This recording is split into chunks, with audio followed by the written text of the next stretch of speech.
L'obscurité. Seule la lueur vacillante d'un écran de contrôle illumine le visage d'un ingénieur. Nous ne sommes pas dans un film de science-fiction, mais au cœur de la France, dans les entrailles d'une centrale nucléaire.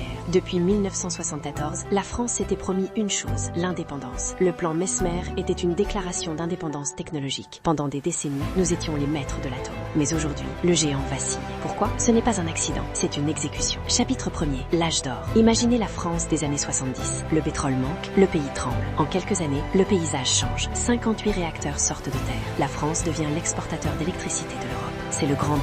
Mais dans l'ombre, des forces s'organisent. Chapitre 2. Le piège de Bruxelles et l'ombre de Berlin. Pourquoi l'Allemagne, après avoir abandonné son propre nucléaire, a-t-elle tout fait pour paralyser celui de son voisin? Nous allons plonger dans les archives des directives européennes. La loi ARENH, une monstruosité bureaucratique qui force EDF à vendre son électricité à ses propres concurrents à prix cassé. C'est comme si on forçait une boulangerie à donner son pain à son voisin pour qu'il puisse le revendre plus cher. Chapitre 3. Le sacrifice de Fessenheim.